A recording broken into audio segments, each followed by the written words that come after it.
Hello and welcome back to In the Christmas Kitchen with Pen. Now, last year, was it last year? Might have been the year before actually, I showed you how to make a traditional Christmas cake in the air fryer. Well, this year we're doing a last minute Christmas cake.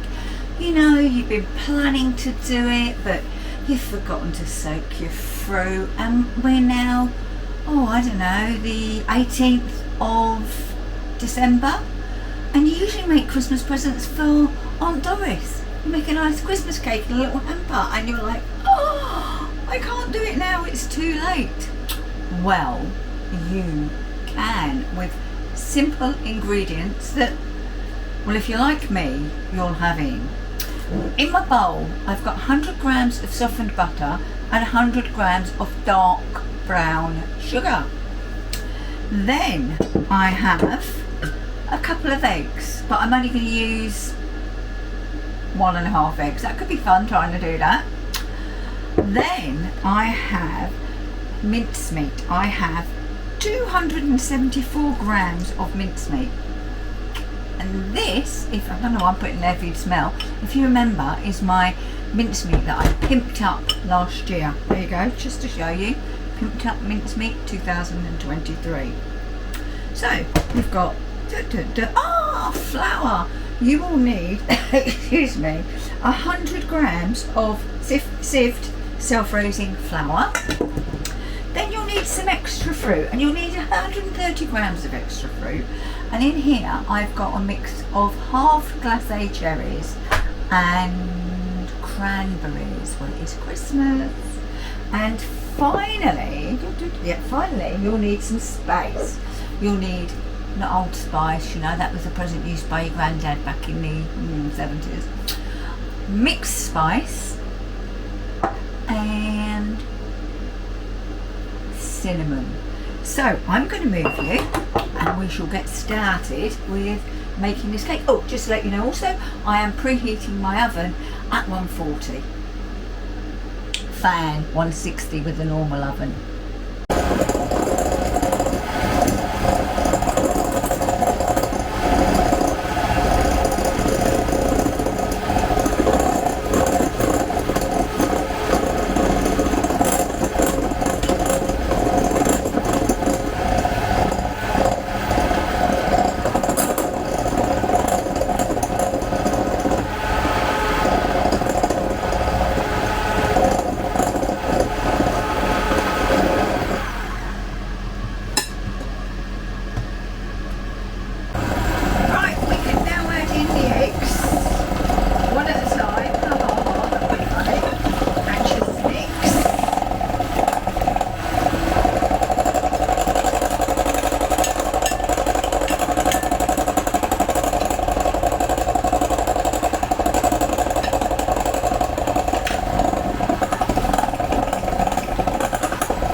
Never mind try, I will go in with the yolk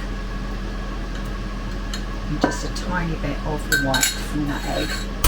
Because it's 1.5 eggs that we needed for this recipe, which incidentally makes an 8-inch cake. Right, that's all in there nicely.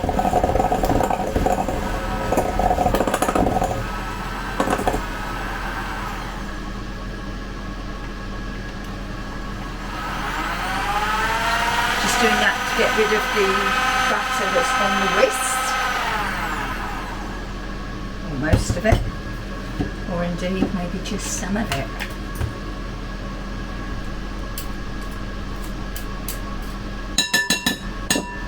Right, and now we're going to go in with our cranberries and cherries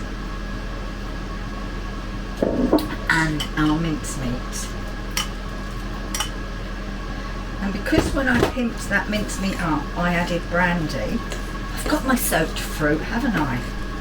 And that's been soaking for a year. Lovely. Stir that through. I mean, we're getting the Christmas cake vibes. And I'm going to add some mixed spice to my flour. Now, A teaspoon would be, yeah, it would be plenty really, but we like our spice, we like to taste it, so we're going to go quite a bit more than a teaspoon. Whoops, perhaps not quite that much. And the same with the cinnamon, we're going to go as much as I've got in here actually. Right, just give it a little. Oh, the smell is amazing. There we go. And now we shall gradually fold this flour into the mix. And you fold with a metal spoon using a figure of 8. I really must get myself a metal tablespoon. It'll be just like being back at Mum's or school. I'll settle with Mum's.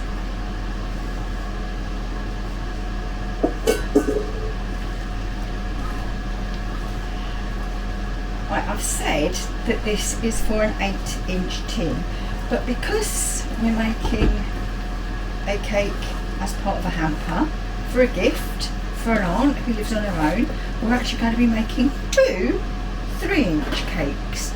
And I've got 3-inch cake tins there that have been greased and lined.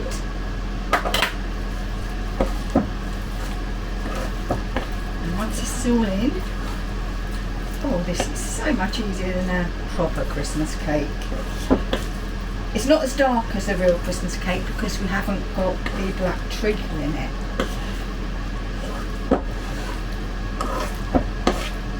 No nuts in this one too, so that's good for anybody who has a nut allergy. You could, if you really wanted, you could have added nuts. You could have put some nuts in the extra fruit that you've added.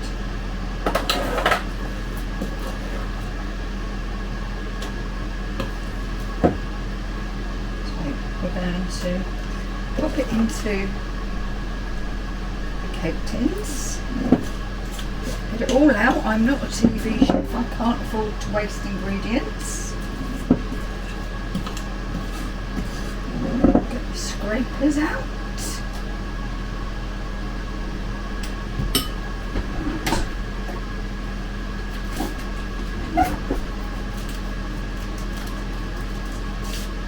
Here we go, scrapers, and we just do this.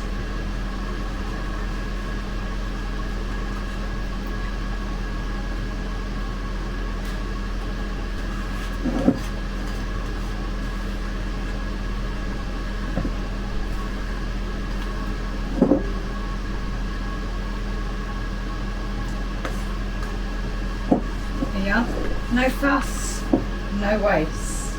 Love it. And what we're going to do is play hunt the palette knife, but not that one. Might have to be that one, but no, hold on. I have a silicone spatula, and we're just going to push it round so that the whole the base of the cake is covered.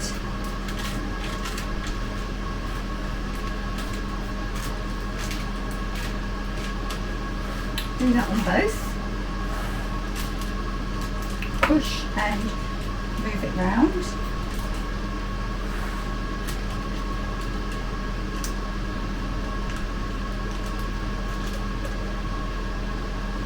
And then what I'm going to do is just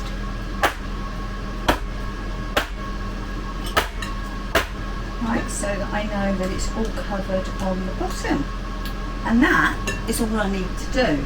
Now I can put it into my preheated oven at 140, and I'm going to cook these for about 45 minutes, 40 minutes. I'll go 42, right, okay. Bring you down. There you go, time I've mucked about, we're on 41, 44. Right, open the door. We're going to put them on the middle shelf and leave them to cook. We shall be back once they're cooked and we take them out.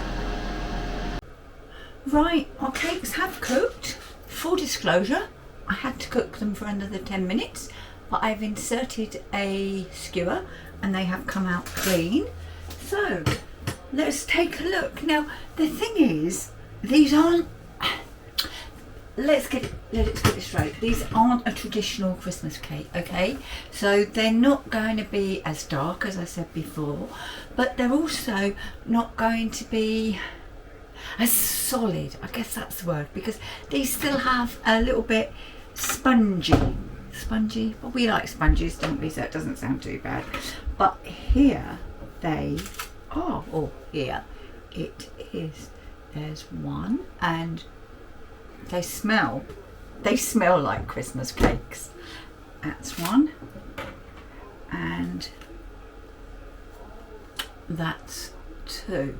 Now I am pleased with the look of them, and for a Christmas cake I like the fact that they have remained flat. They haven't domed. Can you see? They haven't domed at all. So they're going to need to cool for about 20 minutes or so in the tin before I can take it out.